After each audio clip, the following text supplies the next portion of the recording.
ओम श्री गणेशाय नम नमस्कार बंधुगण आपण मानकु आम यूट्यूब चैनल को स्वागत। बंधुगण आज ए वीडियो आपण मानक पई बहुत ही खास हेबाकु जाउछि।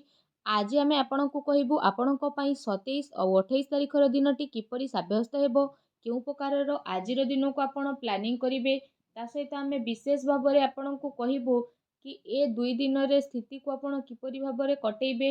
ए दिन रे विशेष भाव में जदि आमे आपण मानकु कहबू तो केउ केउ जिनिस रे आपन को फायदा हेबो, केउ सब जिनिस रे आपन को सावधानियता अवलंबन करबा को पड़िबो, आपन को लव लाइफ किपरि रहिबो, कैरियर किपरि रहिबो, बिजनेस आ व्यापार किपरि रहिबो, ता सहित स्वास्थ्य रो महत्वपूर्ण इन्फॉर्मेशन मध्ये आमे आपन मानन को देबू। आ वीडियो शेष रे आमे आपन मानन को गोटे उपाय विषय रे मध्ये कहबू, जहा द्वारा आपन आजिर दिन को आहुरी अधिक शुभ और मंगलदायक साब्यस्त करि परिबे। आगो को वीडियो आरंभ करने पूर्व आपण को आमर रिक्वेस्ट, जदि आपण ए चैनल नुआ आछंती चैनल को सब्सक्राइब करंतु, सांगरे नोटिफिकेशन बेल को मध्य ऑन करंतु, जहा द्वारा समय समय सह नुआ नुआ वीडियो रो नोटिफिकेशन आपण को पाखरे सर्वप्रथमे पहुंचीबो। आसंतु जानिबा किपरि रहिबो आपण को पई 26 और 27 तारिखर दिन। सबुठारु प्रथमे कहिबा कि कोन आपण को पई आज पॉजिटिव रहिबा पई जाउछि। जदि विशेष भाव में कहिबा तो फ्रेंड्स, ए दिन रे किछि राजनीति लोकंक सह साक्षात आपणक लोकप्रियता को बढ़ेइबो।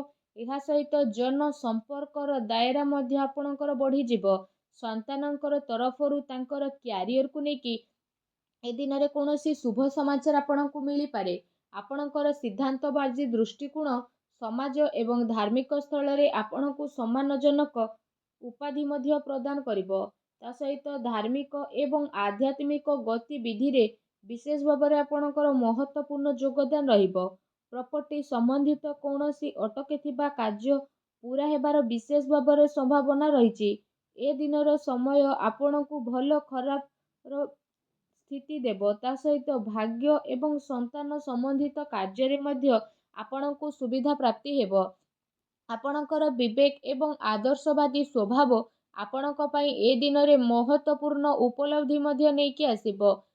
ता सहित ए दिन रे ग्रहक स्थिति आपणक पई काफी संतोषजनक रहिबो। जे लोक माने आपणक खिलाफ रे थिले से लोक माने विशेष भाव में आपणक सपक्ष रे आसीबे। आउ संबंध रे आपणकर काफी सुधारता देखा देबो। सबु कार्य आपणकर शांतिपूर्ण रूप रे संपन्न हेबार नजर आसुछि। भावुकता कारणरू वैवाहिक दृष्टिकोण आपणकर काम रे रही जिवो।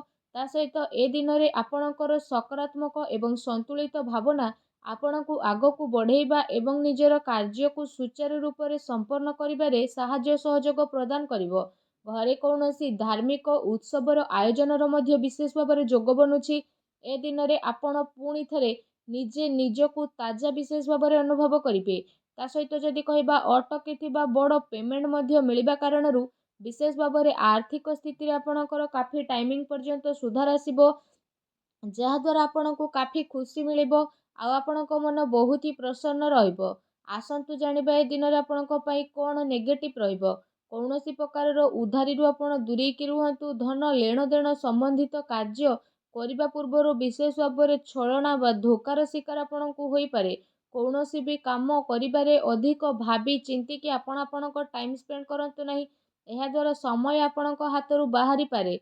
सामाजिक संपर्क को मधुर बनैकी रखिबार अति आवश्यकता रहिछि। केबे केबे किछि नकारात्मक पुरुणा कथा पुणी थरे मध्य उठी पारे, जेउथि पई आपण आपणकर मनरे काफी टाइमिंग पर्यंत कमी अनुभव करिवे। निजर स्वभाव को पॉजिटिव बनैकी रखंतु। ता सहित ए कथार मध्य आपणको ध्यान देबार आवश्यकता रहिछि कि आपणकर सरल स्वभावर किछि लोक माने भूल फायदा मध्य उठेई पारंती। जेउथि पई जदि कहिबा आपणकर मनर स्थिति काफी विचलित हेबो। ता सहित अन्यर कथा को सुलझेबारे आपणकर केते सारा महत्वपूर्ण कार्य मध्य अटकी पारे। ता सहित कौनसी प्रकार जदि काहाको प्रमिस करिसेंती तो ताको पूरा करंतु, नचेत समाज रे आपणकर इमेज बिगिड़ी जाई पारे। किछि लाभदायक मौका मध्य आपणक हाथरू बाहरी जिबार विशेष भाव में संभावना बनुछि। एहा सहित जदि कहिबा देखैबा प्रवृत्ति ठारू आपण दूरी की रुहंतु। ए समय रे धन संबंधित किछि नुकसानदायक स्थिति देखा देबो। सेथिपई कौनसी भी प्रकार निवेश को आपण ए समय रे दूरी की रुहंतु। ସମ୍ପତ୍ତି ସମ୍ବନ୍ଧିତ ବିବାଦୀୟ ମାମଲାରେ ଯଦି କହିବା ଧ୍ୟାନ ରଖନ୍ତୁ କି ଭାଇ ଭଉଣୀଙ୍କ ସହ ସମ୍ବନ୍ଧ ଆପଣଙ୍କର ଖରାପ ନ ହେଉ। ପିଲାଙ୍କର ଗତିବିଧିରେ ଧ୍ୟାନ ରଖିବାର ଅତି ଆବଶ୍ୟକ ରହିଛି।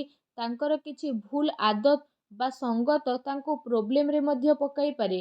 ତେଣୁ ସେମାନଙ୍କୁ ସକାରାତ୍ମକ କାର୍ଯ୍ୟରେ ବ୍ୟସ୍ତ କରିବା ଅତି ଆବଶ୍ୟକ ରହିବ, ଯାହା ତାଙ୍କର ଭବିଷ୍ୟତ ପାଇଁ କାଫି ଲାଭଦାୟକ ସିଦ୍ଧ ହେବ। ଆସନ୍ତୁ ଜାଣିବା ଏ ଦିନରେ ଆପଣଙ୍କର ଲଭ୍ ଲାଇଫ୍ କିପରି ରହିବ। ଘରର ମାହୋଲ ଅନୁଶାସିତ ଏବଂ ଖୁସି ଭରା ମଧ୍ୟ ରହିବ। ପ୍ରେମ ସମ୍ବନ୍ଧରେ ମର୍ଯ୍ୟାଦା ବନେଇକି ରଖିବାର ଆବଶ୍ୟକତା ରହିଛି। ଆପଣଙ୍କର ସମସ୍ୟାକୁ ସୁଲଝେଇବାରେ ଆପଣଙ୍କର ଜୀବନସାଥୀ ଆଉ ପିଲାଙ୍କର ପୁରା ସହଯୋଗ ରହିବ, ଯାହାଦ୍ୱାରା ଆପଣଙ୍କର ଆତ୍ମବିଶ୍ୱାସ ମଧ୍ୟ କାଫି ଭଲ ବନିକି ରହିବ।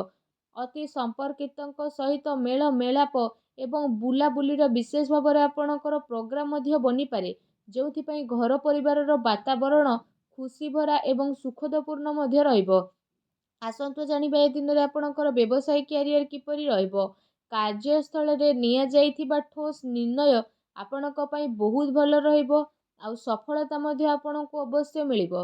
ଏ ଦିନ ମାର୍କେଟିଂ ତଥା ପେମେଣ୍ଟ କଲେକ୍ଟ କରିବା ଭଳି କାର୍ଯ୍ୟରେ ସମୟ ଆପଣ ଅଧିକ ବ୍ୟତୀତ କରିବେ।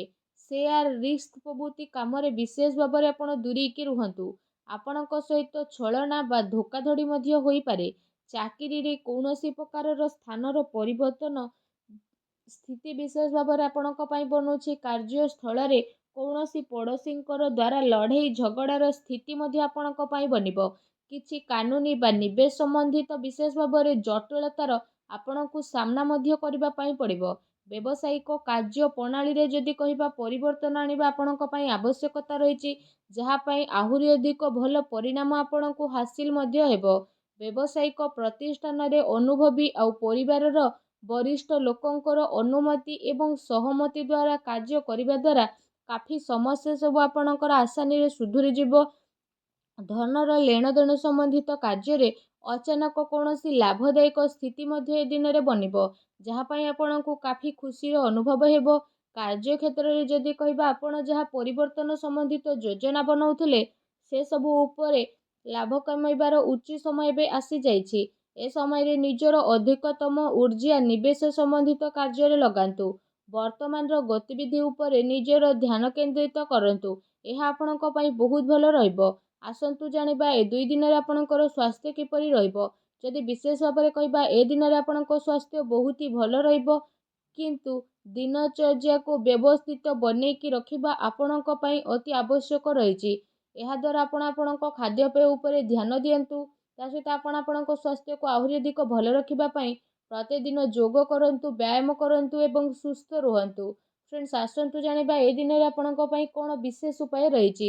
ଆମେ ଆପଣମାନଙ୍କୁ ଯେଉଁ ଉପାୟ ବିଷୟରେ କହିବାକୁ ଯାଉଛୁ, ଏ ଉପାୟକୁ ଆପଣମାନେ ଆଜି ରାତିରେ ବିଶେଷ ଭାବରେ କରିନିଅନ୍ତୁ। ଯଦି ବିଶେଷ ଭାବରେ ଆମେ ଆପଣଙ୍କୁ କହିବୁ ଉପାୟ ସ୍ୱରୂପ, ଆପଣ ଯେତେବେଳେ ରାତିରେ ଶୋଉଛନ୍ତି ତ ଶୋଇବା ପୂର୍ବରୁ ବିଶେଷ ଭାବରେ ଗୋଟେ ପାତ୍ରରେ ବା ଢାଳରେ କ୍ଷୀର ବା ଦୁଗ୍ଧକୁ ଭରିକି ରଖନ୍ତୁ ଆଉ ଶୋଇଯାଆନ୍ତୁ ଘରେ ରୁମ୍ ଭିତରେ ରଖିକି। ତାପରେ ଆପଣ ତାପର ଦିନ ସକାଳେ ଉଠନ୍ତୁ। ବିଶେଷ ଭାବରେ ସକାଳୁ ଶୀଘ୍ର ଉଠନ୍ତୁ। ସ୍ନାନ ଆଦି କରିସାରିବା ପରେ ଆପଣ ସେ ଢାଳକୁ ଭଗବାନ ଭୋଳାନାଥଙ୍କୁ ସ୍ମରଣ କରିକି ଅଶ୍ୱତ୍ଥ ବୃକ୍ଷ ମୂଳରେ ଅର୍ପଣ କରିଦିଅନ୍ତୁ। ଏପରି କରିବା ମାତ୍ରେ ହିଁ ଭଗବାନ ଭୋଳାନାଥ ବହୁତ ଶୀଘ୍ର ପ୍ରସନ୍ନ ହେବେ ଆଉ ଆପଣଙ୍କର ସମସ୍ତ ମନୋକାମନା ପୂରଣ କରିବେ। ଭିଡ଼ିଓ କେମିତି ଲାଗିଲା କମେଣ୍ଟ କରିକି ଜଣାନ୍ତୁ। ଚ୍ୟାନେଲରେ ନୂଆ ଆସିଲେ ଚ୍ୟାନେଲକୁ ସବସ୍କ୍ରାଇବ୍ କରନ୍ତୁ। ଧନ୍ୟବାଦ।